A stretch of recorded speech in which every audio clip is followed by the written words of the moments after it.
does not emphasize seek conflict with Iran, but be prepared for us to act forcefully, protect our people. That's exactly what happened last night. This is a dangerous part of the world. The work that we do is inherently dangerous. That's why you have the military in these types of places conducting these type of operations. The fact is that these IRGC-backed groups conducted this attack, and unfortunately we had an American killed. Attacks on U.S. targets now by Iran-backed proxies, and we're getting word of some possible attacks back at Iranian targets, not confirmed as of yet, but U.S. officials say there are two separate attacks that have happened over recent hours. As you look at a map here tonight in eastern Syria, one American injured in stable condition. One base was targeted with 3 Iranian drones, the other targeted with 5 rockets. Meantime, we've confirmed that U.S. air force defenses not fully operational before the strike that killed the American in Syria. It was unclear why the system was not fully operational and what difference that made in defending the base. The attacks are likely to stoke tensions with Iran, which Biden administration officials call the largest security threat in the Middle East. Let's bring in our panel. Bill McGurn, columnist for The Wall Street Journal.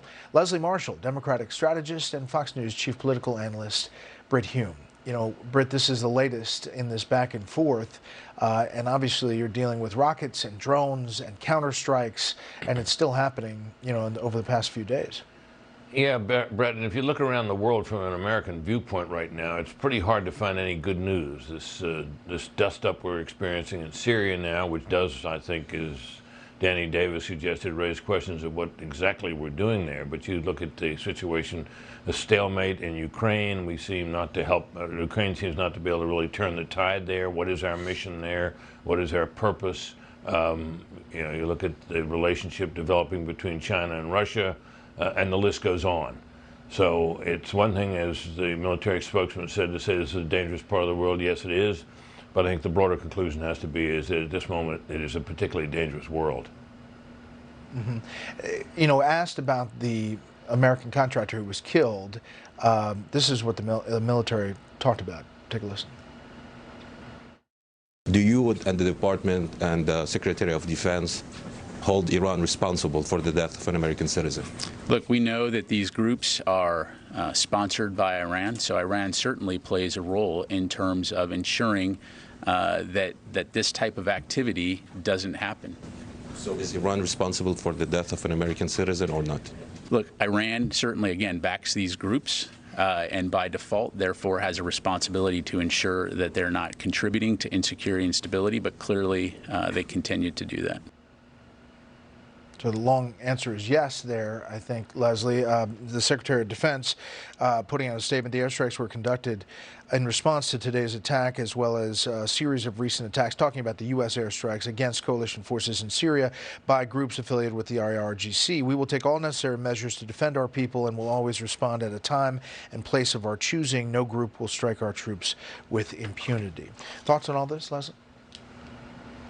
Well, we did very quickly retaliate, but Iran certainly is responsible. I mean, the Iranian Revolutionary Guard works closely with the Iranian military, and obviously these are both arms of the Iranian government, and many people, you know, might say they take their marching orders. You had mentioned, Brett, about the vulnerability of that facility. Were Iranians aware that it was not fully functional, the first one that was hit, and did that increase the vulnerability, and is that why they struck that specifically?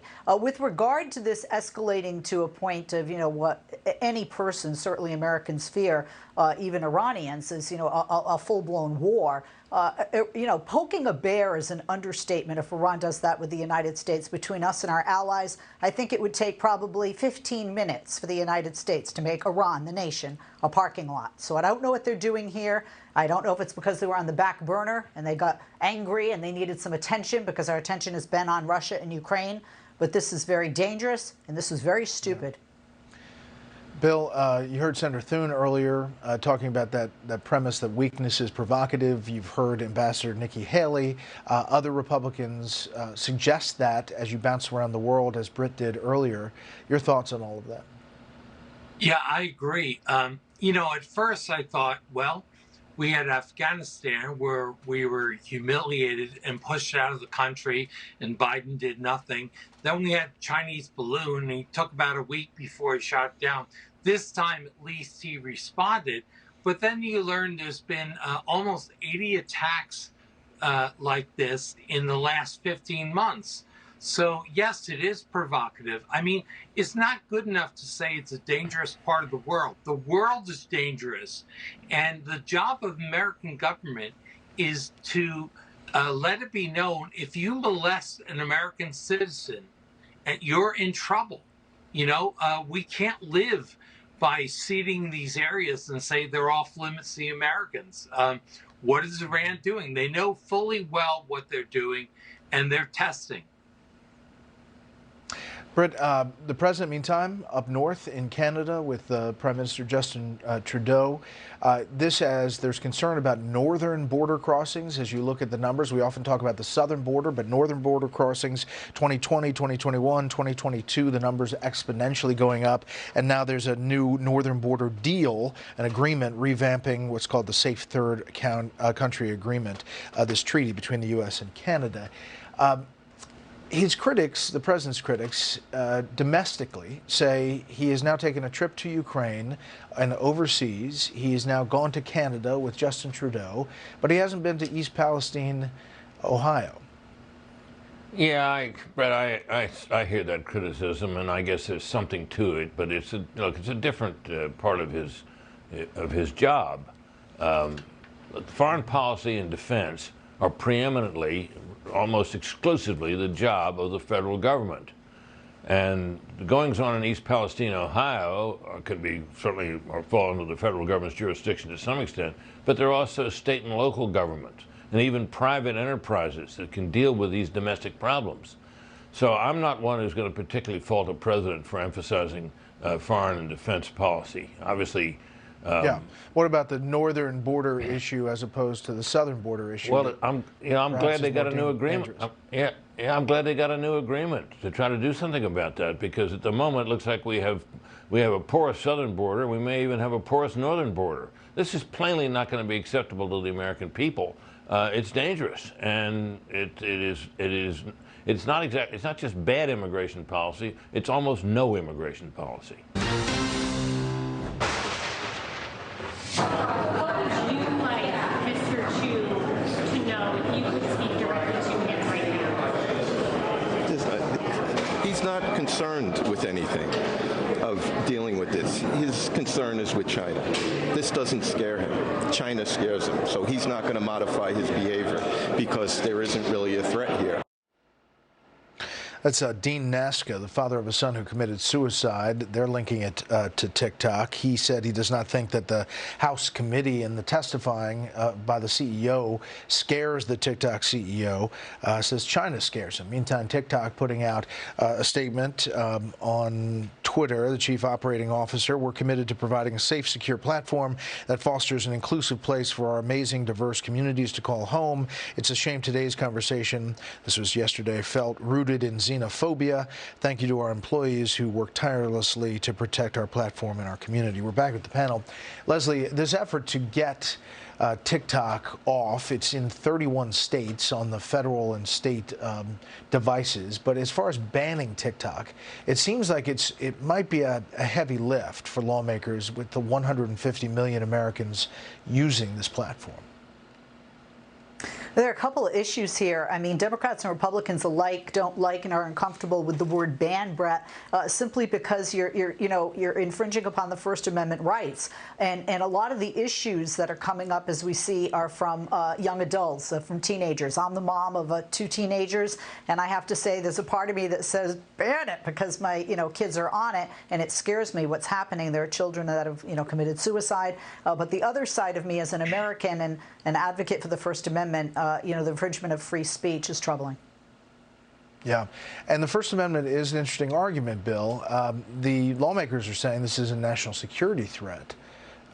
So there's the hinge. Yeah, I mean, you can't leave anything from China. Look how they behaved with the WTO in investigations. The Communist Party doctrine that they've stated is that the businesses are subservient to the party. If the party may not need TikTok now, may not be looking at information, but if it needs it, TikTok will have to do it. So it's right to have a concern over what they're looking at. And unfortunately, they haven't done anything to build up trust, because it's not up to TikTok, it's up to Beijing. All right, let's do winners and losers. Britt, winner first, then loser. And my winner is Stanford Law Dean Jenny Martinez, who spoke up forcefully this week in defense of freedom of expression at that university. My loser, if you want it now, is a related person whom you see on the screen right now.